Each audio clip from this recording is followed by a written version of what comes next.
Jean Jaurès au Pré, 100 ans après.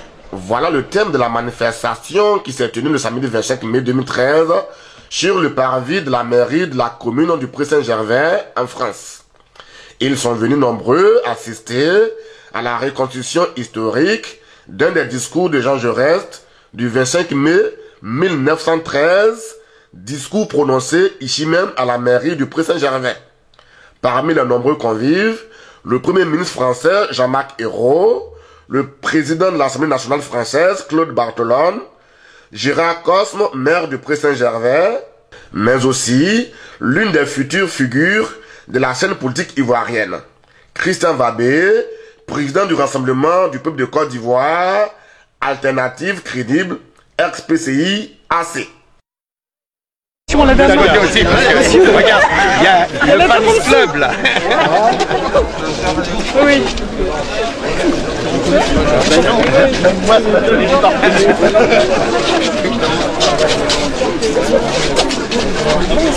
Prenez votre temps. Je vous ferai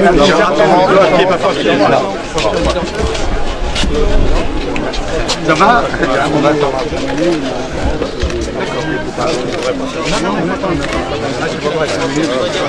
Il y a le inquiet qui annoncera le départ.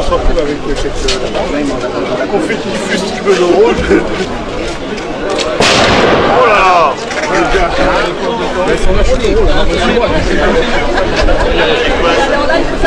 Allez, on y va. Pardon?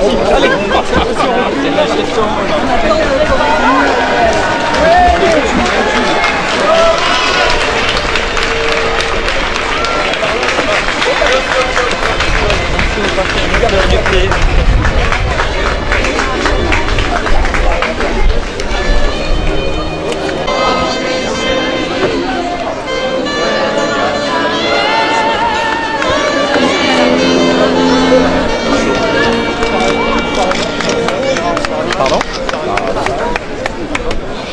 Regarde.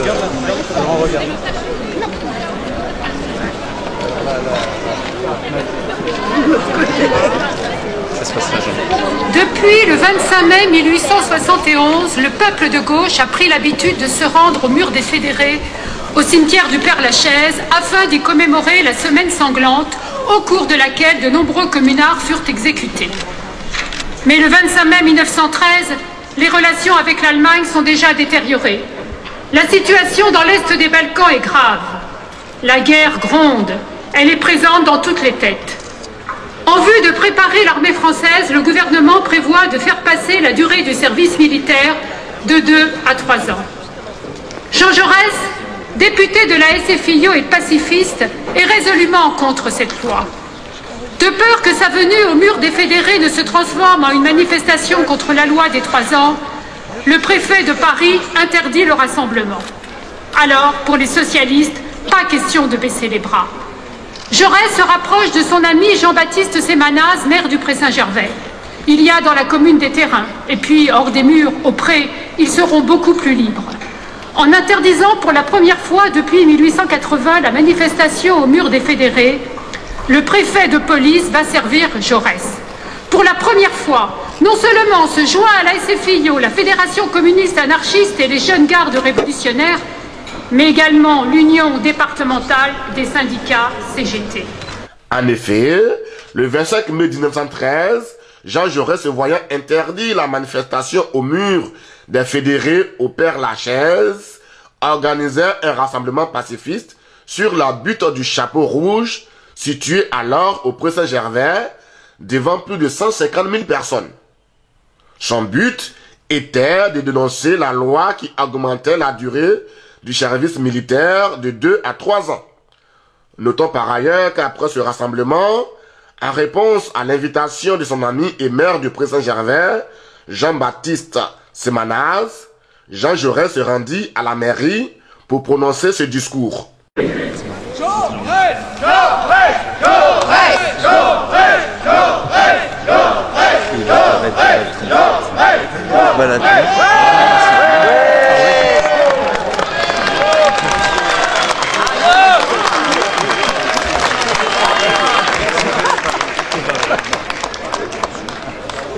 Je me félicite de cette manifestation organisée en 2 jours seulement.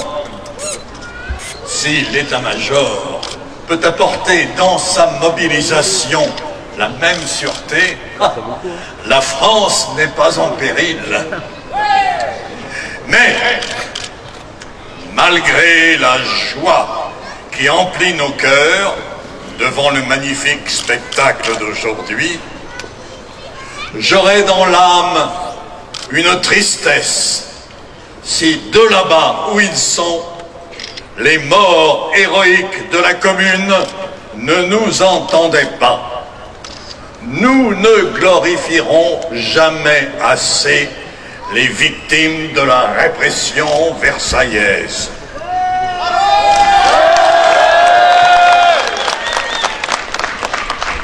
Ils n'avaient pas lutté pour se ménager de vains honneurs pour les joies du pouvoir.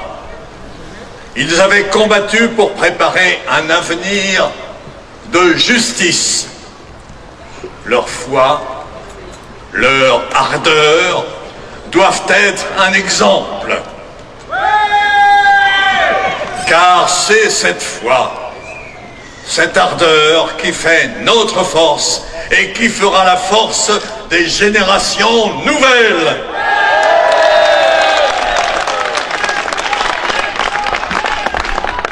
C'est le flambeau d'espérance, de foi qu'a évoqué Vaillant à la tribune de la Chambre.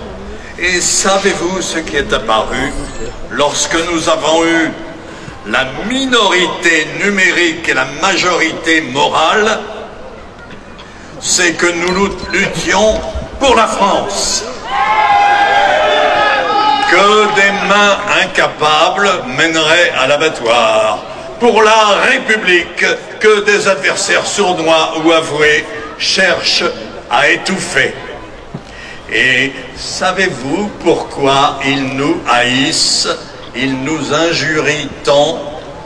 C'est parce que nous avons fait la preuve du néant de leur intelligence.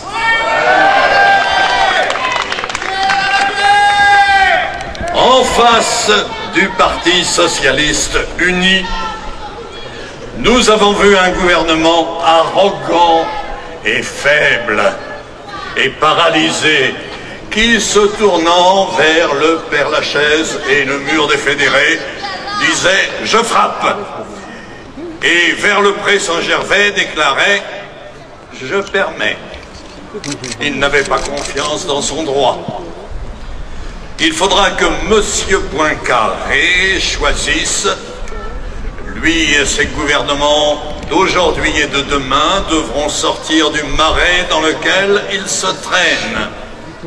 Il faudra qu'ils reviennent vers le peuple, comme le voyageur égaré revient vers la source pure.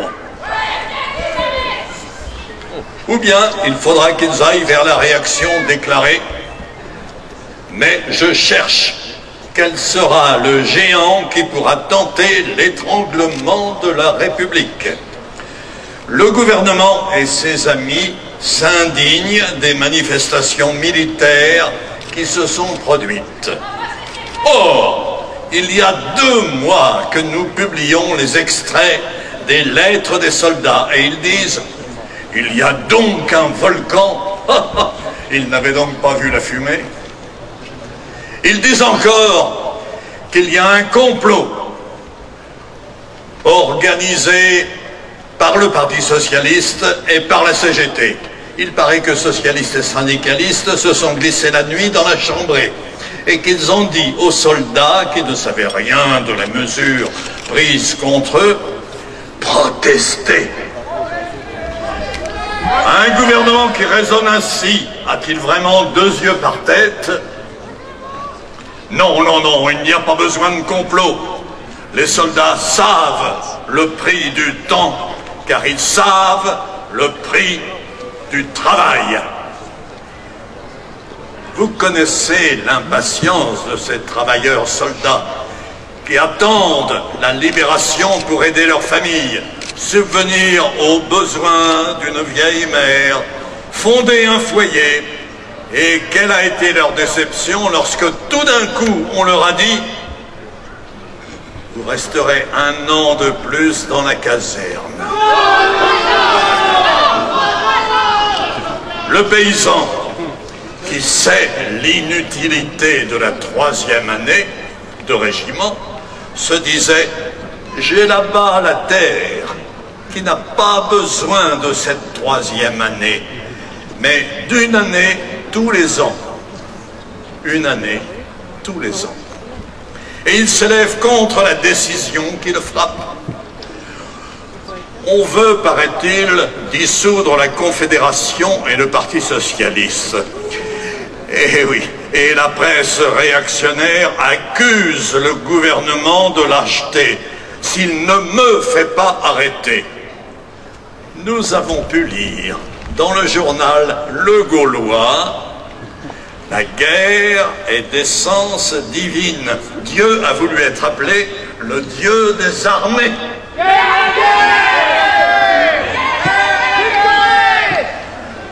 Pour terminer, je vais envoyer, en votre nom, notre commun hommage aux morts immortels de la Commune.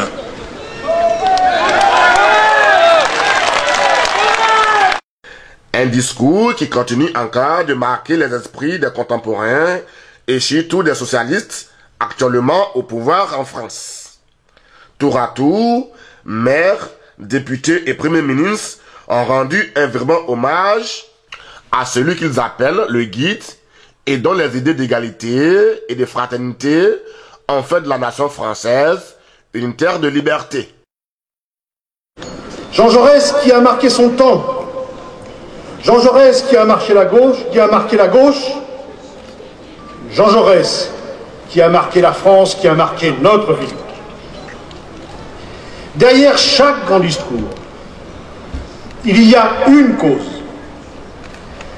La cause que défend Jaurès ce 25 mai à la fenêtre de la mairie de notre hôtel de ville marquera sa vie et restera gravée dans nos mémoires. C'est son combat pour le pacifisme. Pour Jaurès, pour les socialistes, pour les internationalistes, la guerre est une arme brandie contre la classe ouvrière et contre la nation. Alors que nous célébrons l'année prochaine le centenaire de la Grande Guerre, l'écho de ce discours contre la loi des 3 ans qui prévoit l'allongement du service militaire des jeunes Français résonne avec une vigueur particulière. Ce ne fut pas simplement une masse qui se pressa il y a tout juste un siècle au Pré-Saint-Gervais. Ces 150 000 manifestants rassemblés sur la butte du Chapeau Rouge formaient aussi l'élite. Chassé de la capitale, mais sûr de sa force, ce peuple était prompt à se mobiliser, à pétitionner, à parlementer.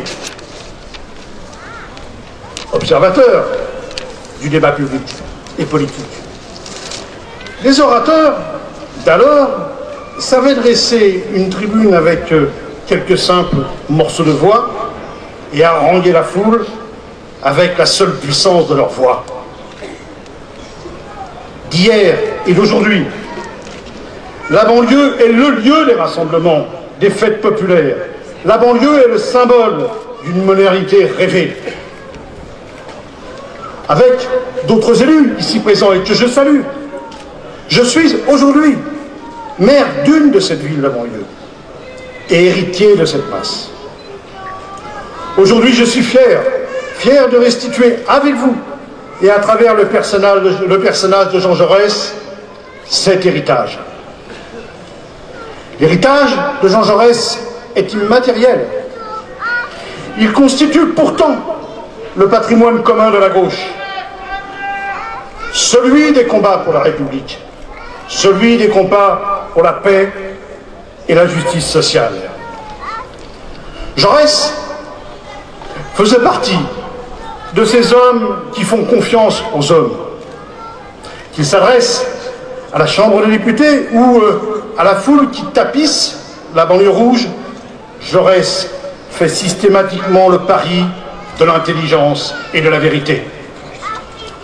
Parce que nous avons voulu lui rendre hommage, parce que les différentes municipalités qui se sont succédées ont souhaité marcher dans ses pas, le nom de Jaurès reste gravé dans le patrimoine de cette ville. Il décore la façade de cet hôtel de ville, il dénomme place, avenue, cité, mais aussi l'école de la République. Célébrer le centenaire du discours de Jaurès ici au Pré Saint-Gervais, c'est célébrer l'histoire séculaire qui unit la gauche et le Pré Saint-Gervais. C'est rappeler l'importance de ce territoire dans les conquêtes politiques de ce département. C'est rappeler l'importance de ce territoire dans la diffusion des idées de gauche, dans l'histoire du mouvement ouvrier, dans l'histoire du socialisme français. Aujourd'hui, avec cette reconstitution, c'est vous qui incarnez cette masse, c'est vous qui incarnez cette élite. Alors, vive la sociale, vive Jaurès, vive le Pré Saint-Gervais, vive la République et vive la France!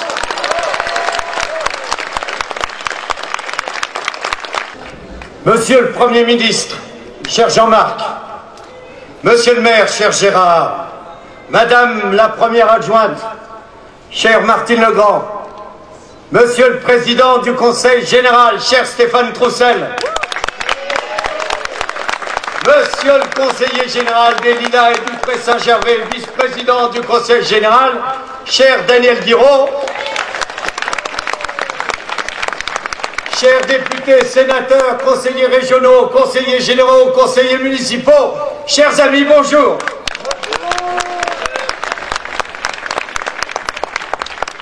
« 1913-2013, un siècle qui fut si proche de tuer l'Europe et d'endeuiller à jamais notre civilisation. Un siècle écrit à l'encre du sang des chaos, des haines fratricides et des folies meurtrières des hommes.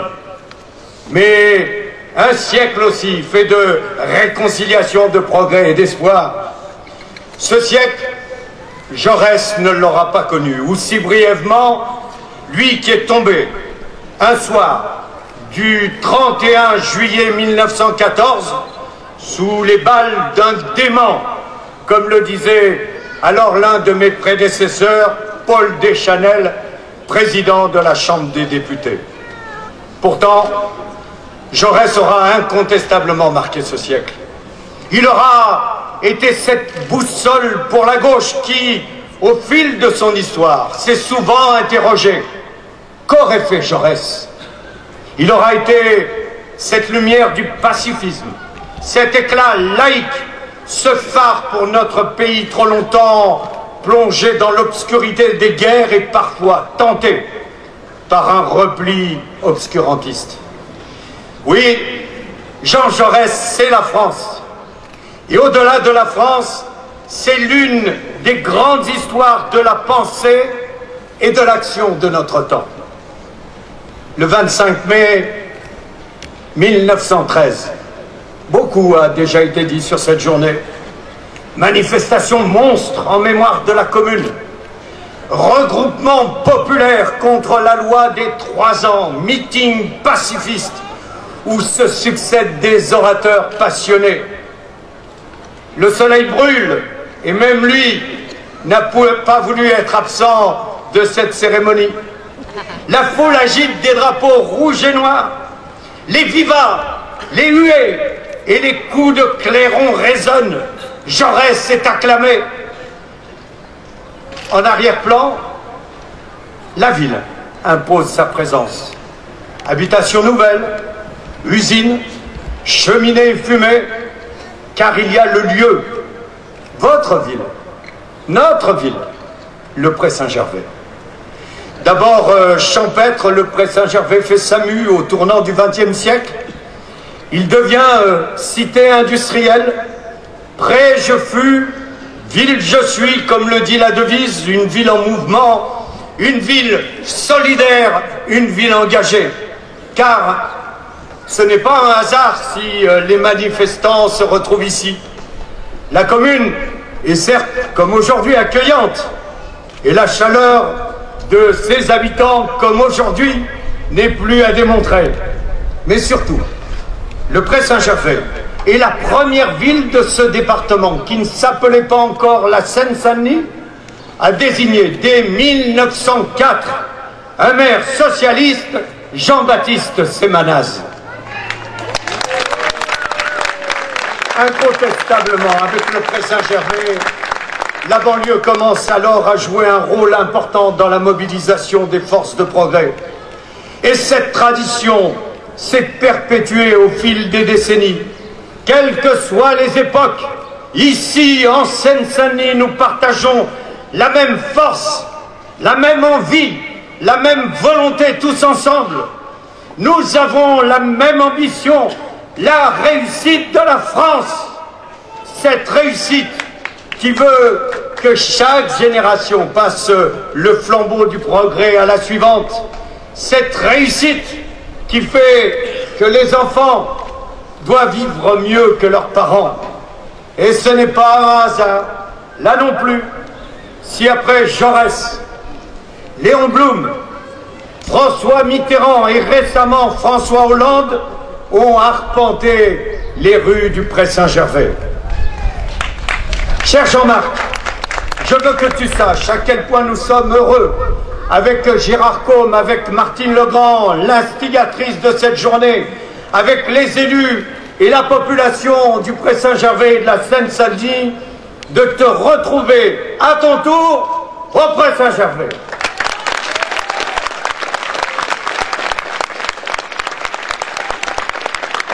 Jaurès au Pré-Saint-Gervais, c'est une tranche de vie. Une vie, celle de Jaurès bien sûr, passée à inscrire le combat des socialistes dans la geste républicaine. Bien entendu, je ne brosserai pas le tableau complet d'une journée et d'une telle existence. Je veux dire simplement quelques mots du parcours d'un homme, d'un républicain jusqu'au bout, jusqu'à son dernier souffle, qui a voulu incarner cette vieille devise qui n'a jamais été aussi moderne: liberté, égalité, fraternité. L'égalité d'abord. Songez ce que cela pouvait signifier au début du siècle dernier, où les travailleurs, des hommes, des femmes, mais aussi des enfants,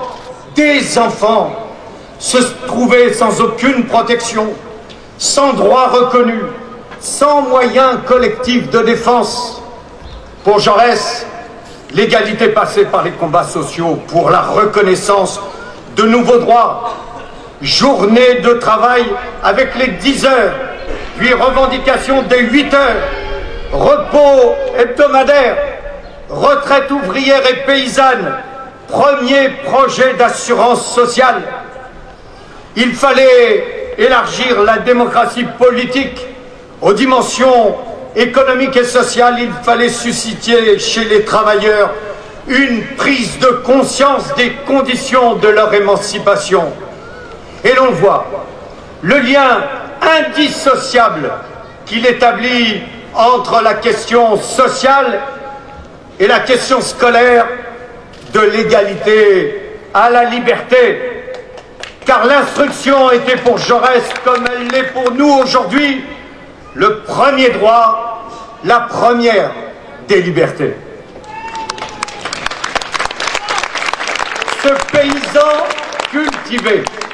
Ce paysan cultivé, comme il se décrivait lui-même, a beaucoup insisté sur les valeurs de l'enseignement. Oui, pour Jaurès, tout commence par l'école, tout commence par l'appréhension du savoir, et il n'a pas cessé de se battre pour que cette chance soit accessible à tous.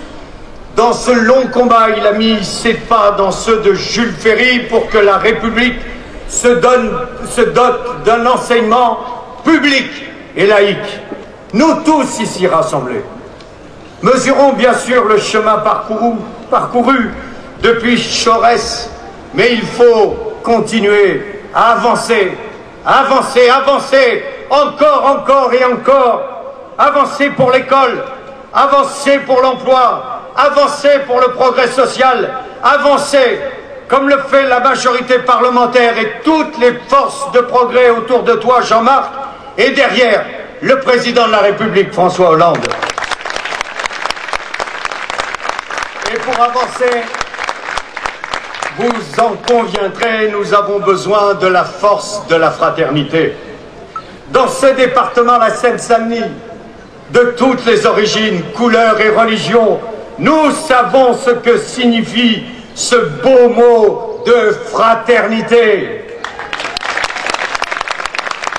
Comme Jaurès, nous croyons aux infinies possibilités humaines et nous agissons chaque jour dans la fidélité à notre histoire en portant la même exigence de respect et de justice. Jaurès, nous l'avons dit, c'est aussi une certaine idée de la France, bien sûr, mais également une certaine vision de l'Europe. Avant beaucoup d'autres, il avait déjà compris que la dimension de l'Europe devenait indispensable.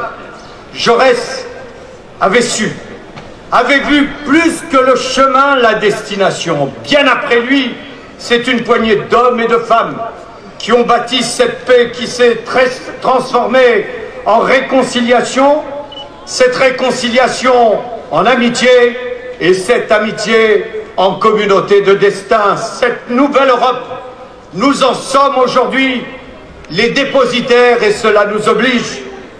Privilégions la mémoire active, la mémoire utile et éclairons ce que doit être l'Europe de demain dans ce nouveau monde qui s'ouvre. Lorsque nous appelons de nos vœux une réorientation européenne, c'est exactement la même démarche depuis le premier jour. C'est une suite sans interruption. Nous nous plaçons quelque part sur ce combat aussi dans la lignée de Jaurès.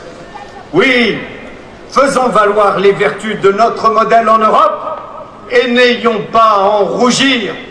Nous devons parachever l'union économique et monétaire aujourd'hui au milieu du gué, mais aussi fonder une union politique et sociale capable de démontrer que dans le tourbillon de la mondialisation, l'Europe, ce vieux continent, a su trouver son élixir de jeunesse. Tous les débats sont non seulement permis, mais je les crois nécessaires, tant les défis qui nous attendent sont grands. Mesdames et messieurs, j'en termine. J'en termine avec cette fascination pour Jean Jaurès.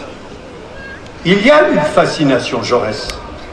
Son être, sa façon d'être, sa façon de penser, sa révolte contre l'ordre des choses, son goût du combat et de la controverse exercent à distance et exerceront toujours une fascination. Il reste une référence personnelle, une référence politique présente constamment. Mais en même temps, permettez-moi de dire que personne ne peut se l'approprier.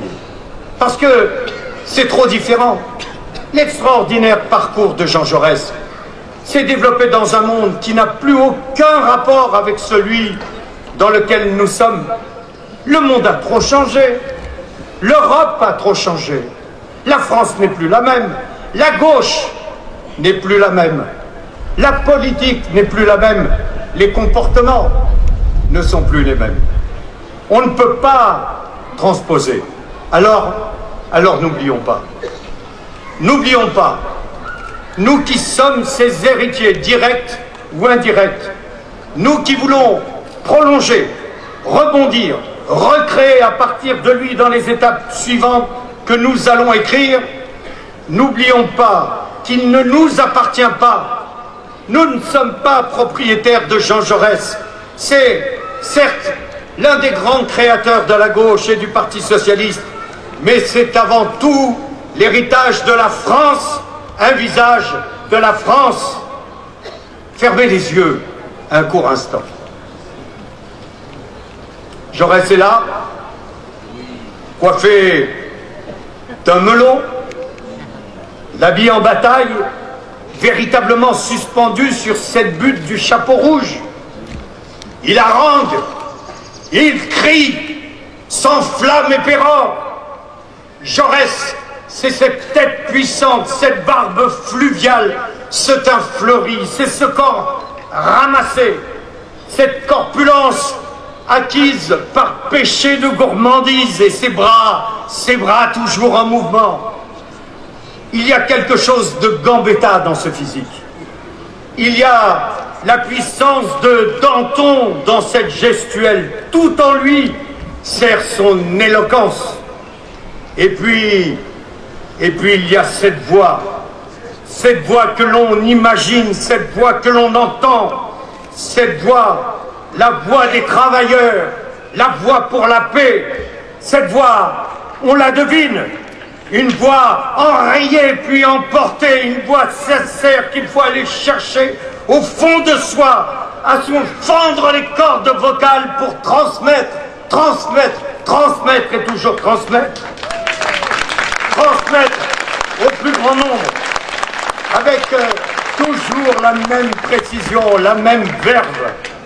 Car Jaurès, c'est cette puissance émotive, cette puissance de la raison, ce génie profondément humain. Dans la voix de Jaurès, c'est le peuple qui gronde. Dans la voix de Jaurès, c'est le vent de l'histoire qui souffle. Mesdames et messieurs, comme le veut la tradition républicaine, j'achèverai mon propos par les mots de Jaurès, lui qui écrivait en 1885 « Ne séparons jamais, chers concitoyens, le cri de « Vive la France » du cri de « Vive la République ». Alors, vive Jaurès, vive le Pré Saint-Gervais, vive la République et vive la France.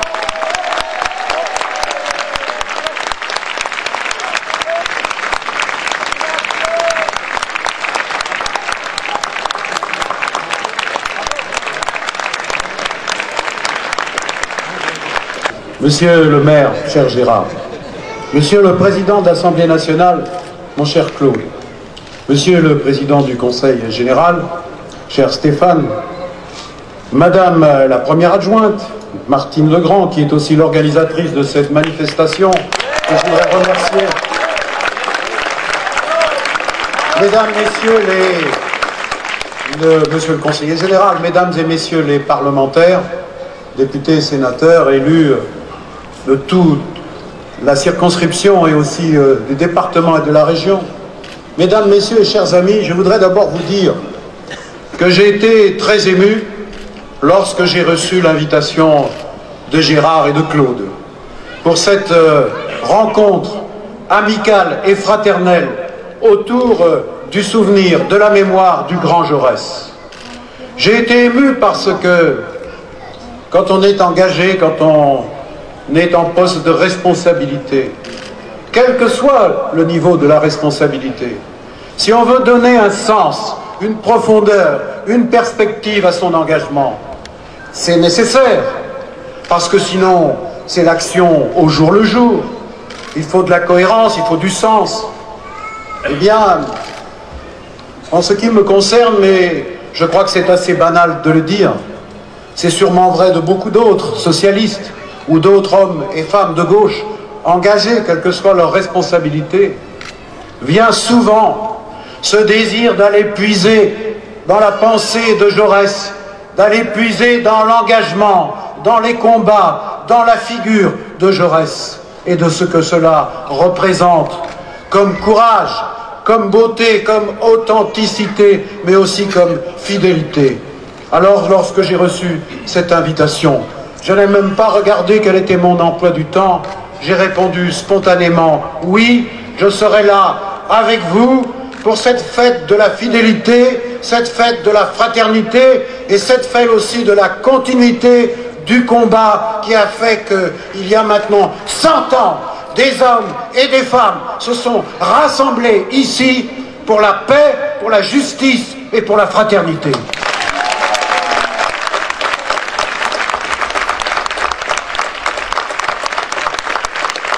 Parce que Jaurès n'avait pas peur, il donnait tout aux autres, il donnait tout aux hommes et aux femmes de son pays du Tarn, aux ouvriers d'Albi et de Carmaux, mais il donnait toute sa vie aussi aux Françaises, aux Français, aux travailleurs, mais il donnait sa vie aussi à la solidarité internationale, au peuple colonisé. Ça a été un des premiers combattants pour la décolonisation. C'était un grand internationaliste, mais c'est aussi un amoureux de la patrie et de la France.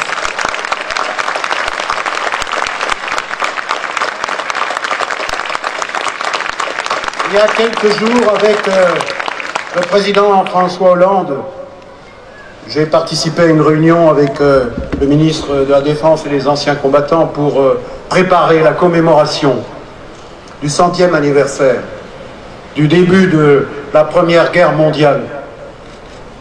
Et ensemble, nous avons évoqué Jaurès. Jaurès a été le premier mort de la guerre. Oui, on peut le dire. Parce qu'en fait, il s'était engagé de toutes ses forces.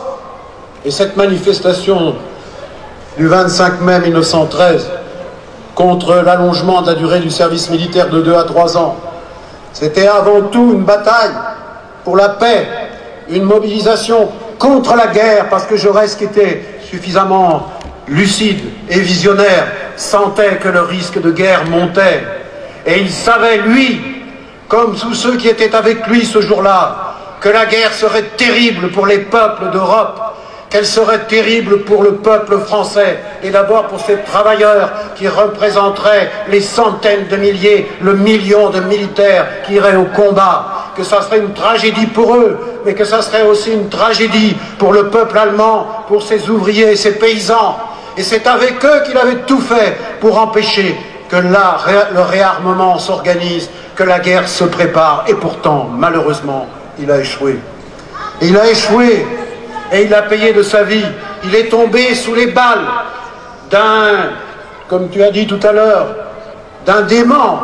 Mais ce dément avait été inspiré par les idées nationalistes, celles de la haine de l'autre, du rejet des autres peuples, c'est-à-dire des ligues d'extrême droite. Mes chers amis, le combat pour la liberté, le combat contre l'obscurantisme, le combat contre l'extrémisme, il n'est pas terminé, il continue aujourd'hui. Il nous faut le mener par fidélité à Jean Jaurès.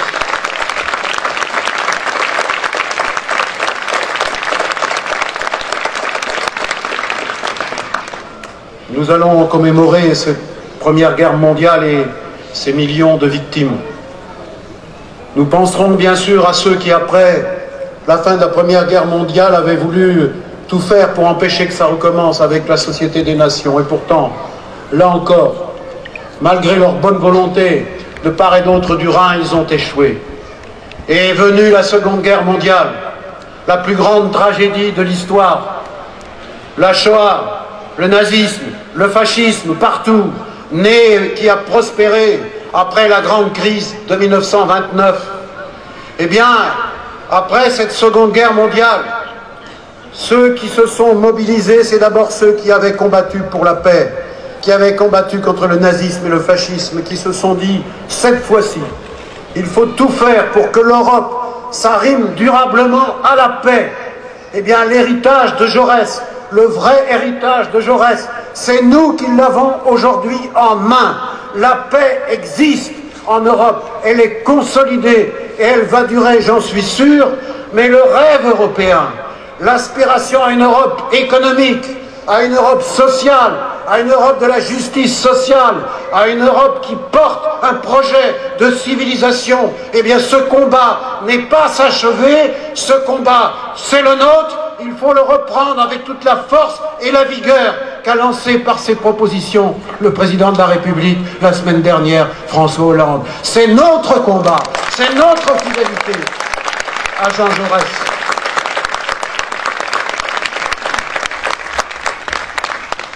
Vous savez, le combat n'est jamais fini, s'il y a bien une leçon à tirer. Il ne faut pas s'endormir, mais il ne faut surtout jamais se résigner. Croire que rien n'est possible, au fond, baisser les bras.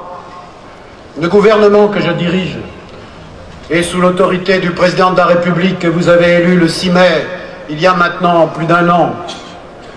C'est la feuille de route que j'ai reçue et qu'avec le soutien de la majorité parlementaire, je mets en œuvre. C'est celle du redressement de la France pour faire que notre pays retrouve son rôle leader en Europe. Il en a la capacité, il le fait au Mali pour combattre le terrorisme, combattre la violence aveugle qui menace non seulement le Mali et l'Afrique de l'Ouest, mais qui menace nos démocraties, qui menace la France et qui menace le monde. C'est la France, fidèle à ses valeurs, éloignée de toute forme de néocolonialisme, qui s'est engagée dans ce combat contre le terrorisme, mais aussi pour donner aux Maliens la possibilité de reconstruire leur démocratie, leur indépendance, leur autonomie dans le suffrage universel à travers la future élection présidentielle de juillet prochain. Mais c'est aussi le combat pour le développement, c'est-à-dire la solidarité des pays riches, des pays développés, comme la France et l'Europe, pour que le Mali et les pays d'Afrique aient un horizon d'espoir et que, justement, face à toutes les inégalités, toutes les injustices, les peuples ne soient pas tentés par l'aventure du terrorisme et de l'obscurantisme. Eh bien, c'est ce combat que la France est capable de mener au Mali. Eh bien, la nation française est capable de redevenir forte en Europe, redevenir puissante sur le plan économique, travailler pour la préparation de l'avenir de la jeunesse, par la refondation de l'école, par la transition énergétique, mais aussi par les investissements d'avenir pour que notre économie soit puissante, qu'elle crée des emplois pour tous. C'est le contraire de la fatalité du chômage, c'est le contraire de la résignation.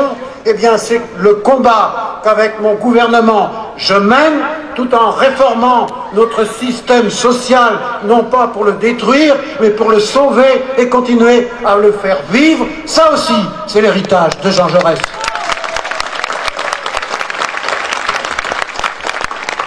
Et puis, j'oublie pas que Jaurès a mené des combats contre le racisme. C'est lui qui s'est associé au combat de Zola et d'autres contre Dreyfus, victime de l'antisémitisme, de l'injustice, d'un régime obscur et dur et brutal. Il n'avait pas hésité. Ce n'était pas l'avis d'ailleurs de tous les socialistes qui pensaient que c'était une affaire de bourgeois. Eh bien, le combat pour Dreyfus, pour sa réhabilitation, c'est aussi le combat pour la dignité de la République d'aujourd'hui. Inspirons-nous de cela pour continuer la lutte contre toutes les formes de racisme, d'antisémitisme, de discrimination. La lutte contre les discriminations n'est pas terminée, c'est aussi la mission du gouvernement et de la majorité. Eh bien, mes chers amis, je voudrais terminer, je vais essayer de retrouver ma page. Parce que je m'en suis totalement éloigné. Par une citation de Jean Jaurès. L'histoire enseigne aux hommes la difficulté des grandes tâches et la lenteur des accomplissements, mais elle justifie l'invincible espoir. Voilà un beau message de Jaurès qui, en ce 25 mai 2013, doit continuer à nous inspirer ici au Pré Saint-Gervais. Vive le Pré Saint-Gervais, vive Jaurès, vive la République et vive la France. Oui, la France est grande et prospère grâce à son humanisme inspiré des idéaux de Jean Jaurès. Et si Jaurès s'est battu pour la France, il s'est également battu contre le racisme et la ghettoisation des immigrés en France. Autant d'idées progressistes qui ont retenu certainement l'attention particulière du président du RPCI AC, M. Christian Vamé. Alors Jean Jaurès, c'est quelque part un grand humaniste français, un homme de gauche qui a vraiment élevé à un niveau supérieur les valeurs de gauche, la démocratie. Donc Jean Jaurès a élevé à un niveau jusqu'à aujourd'hui valable les valeurs de démocratie, de droits de l'homme, de progrès social, d'humanisme et comment dirais-je en France. Et 100 ans plus tard, ces valeurs qu'il a portées sur fonds baptismaux sont encore valables. Il y a 100 ans, il était au Pré Saint-Gervais. Nous sommes ici pour commémorer le centenaire de Jaurès au Pré Saint-Gervais. J'ai été invité en tant que président du Rassemblement des peuples de Côte d'Ivoire à Alternative Crédible par le Premier ministre Jean-Marc Ayrault, par le président de l'Assemblée nationale Claude Barthelon, par le maire du Pré, pour ensemble, effectivement, commémorer ces valeurs, commémorer Jaurès. En tant qu'Ivoiriens, ces valeurs-là nous interpellent. Les droits de l'homme sont bafoués en Côte d'Ivoire. La liberté de la presse est bafouée en Côte d'Ivoire. Les droits sociaux syndicaux sont bafoués. L'opposition n'a pas le droit d'exister. Toutes ces valeurs-là aujourd'hui, des progrès sociaux là sont valables en tant qu'Ivoirien.